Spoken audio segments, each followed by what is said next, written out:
Alan, thank you for joining us at the HCLTech Trends and Insights podcast here at the World Economic Forum. How are you doing? Well, Nick, first, thanks very much for inviting me, of course. And what a wonderful event. And we've brought the HCLTech AI Lab to Davos. So we're really looking forward to engaging the lab with business leaders this week. That's great. And we're going to be talking about AI and ethical innovation. What are the trends shaping AI and how is it enabling innovation in terms of driving sectors forward?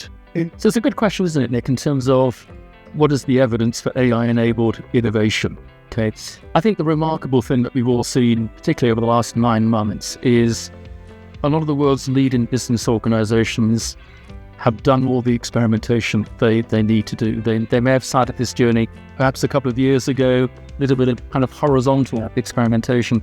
And really what we've seen in the last 9 months is a very strong, tight focus in terms of helping now drive AI deeper into my organization. But you're asking about innovation, of course, and this kind of growing confidence on clients in terms of what the technology can do is sparking an awful lot of creative thought and excitement within business leaders.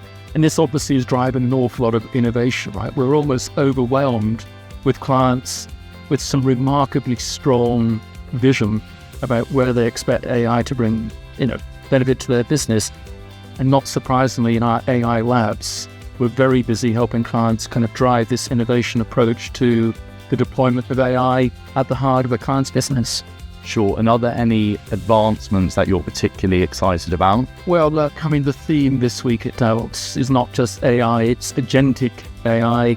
It's going to be the theme, I think, that will dominate the entire year. This is the next step in the journey, Nick, right? So this is where we're prepared to give AI responsibility for delivering an outcome. And along with that responsibility, we expect AI to kind of orchestrate everything that needs to be done to kind of come to that conclusion. And this is really the kind of trend. And I think, again, this is driving so much client interest. Many of these AI systems that we've all been using recently, like ChatGPT, for example, they're really reliant on you and I asking good questions.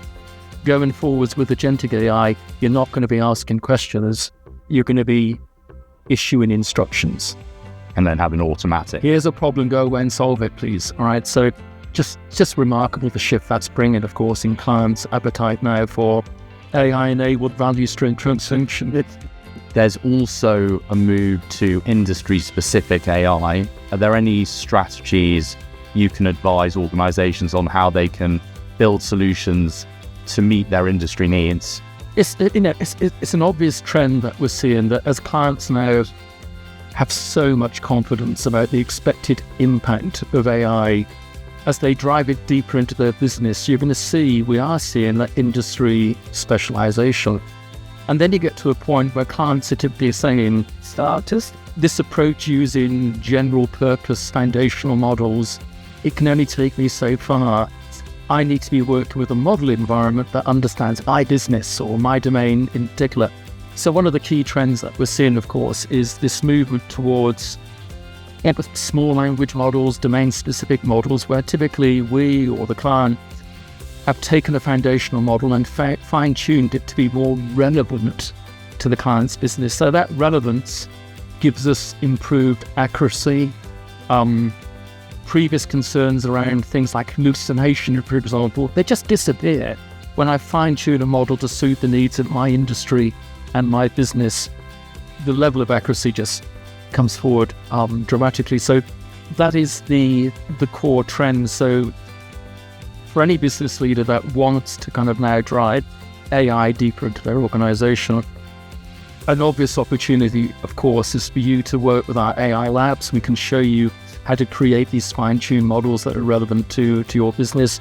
You can come into our labs, of course, and we'll help you build an initial solution as well. So clearly, lots of advice that we can give, but also one of the things that makes HCLTech so different is the opportunity for a business leader to come into our labs, sit alongside us, and we'll do this together. Absolutely. And when it comes to the workforce, AI is going to dramatically shape it up. How can organizations effectively reskill or upskill their workforce so that then leveraging the tools, the AI tools, and not being replaced by them? Well, that's a good point. Okay, you're talking about shaking up, the workforce. I think all the evidence that we see today and everything we hear from our clients, of course, is they see AI as a massive augmentation, right? It's an opportunity for me to increase the productivity, the quality of work that we're doing. Obviously, hopefully, things will speed up as well. So there is this growing expectation from businesses, quite frankly, where they really want their workforce to take maximum value from these tools. And there is an opportunity for an organization to do two things, right? Obviously, we might want to train what I would call the technical community so they know how to build and operate these AI-enabled solutions.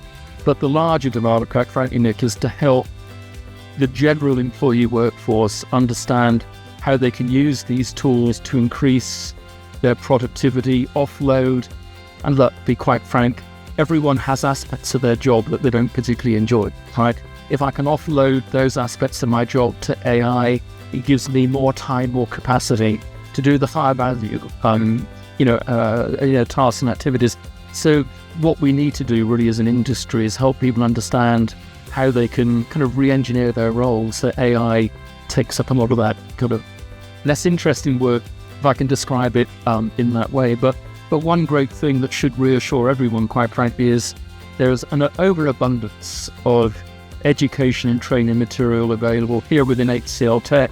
We have our AI academies, for example. We share those with our clients as well. So if a client is concerned about how they're going to reskill their workforce, we can come in and volunteer one of our academies to accelerate that journey for clients as well. But in general, everywhere we look, as more of us as individuals receive the benefits from these tools, the enthusiasm grows, and it just seems to be accelerating. And that is one key trend.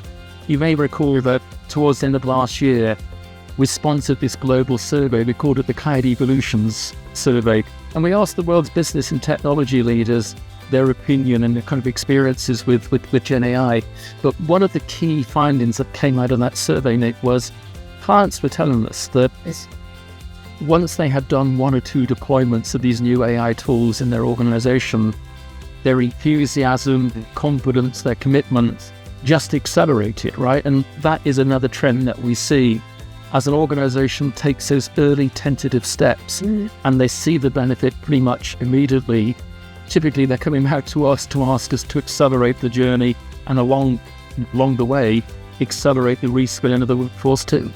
Yeah, and I imagine being transparent, introducing kind of co-creative ideas with your employee base will help accelerate that trust further.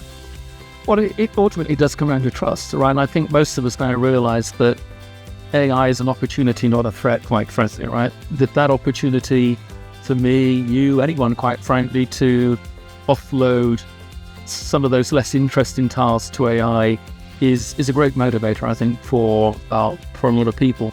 And I think, again, as we get more exposure to these tools, ChatGPT, for many people, it's just the start of the journey. But as we get more accustomed to using co-pilots, not just in office suites or within software engineering, for example, but within core business processes, I think the obvious value will increase. And I think, as I said before, I think that's going to encourage a lot of people to just open their arms and kind of, welcome AI into their kind of into their role, just to help them, be more productive and just deliver a greater kind of quality experience. Sure. And for all the benefits of AI, it is energy intensive. How can organizations balance the desire for innovation with sustainability goals? It's a good point, right? It's quite obvious that if you look at the investments that are taking place, whether it with the hyperscalers or whether, you look at what organizations are doing with their own kind of on-prem IT estate, you can see this massive investment in increasing compute capacity to handle these AI workloads. Inevitably, AI is going to be a very large consumer of the world's energy supply. And I do think we need to be thinking a little bit more carefully about how we use that. As an example, if AI is being used to help your kids or my kids cheat with their homework, that's not a great use of energy, right? But if that energy is being used to deliver really focused, high-value experiences, I think it's a very good thing. It's a great point. When it comes to data privacy, bias, there are challenges with AI. And now we're seeing a move towards really implementing responsible AI. How important is that as a purpose of an organization, but also as a competitive advantage for them? Well, you talk about responsible AI being a competitive advantage, right? I think we'll quickly get to a point where a solid approach to responsible AI would be what I would call table stakes, right? You can't continue in business unless you can demonstrate that you've got a very solid approach to using AI in an ethical and responsible way. We see in our own organization, for example, that we put in place all of those governance structures, but not just that. Coming back to the topic of education, helping people understand the pitfalls around the incorrect use of AI, helping people understand how to use it in a more responsible way is utterly key. So this is kind of shared joint responsibility, right? As employees, I have to make sure that I can use these tools in a responsible way to keep my employer as well as myself out of trouble, right? But as an employer, I've also got a duty to put in place the right guardrails, the right frameworks to ensure that we can all operate safely today. Alan, thank you very much. Thanks, Nick.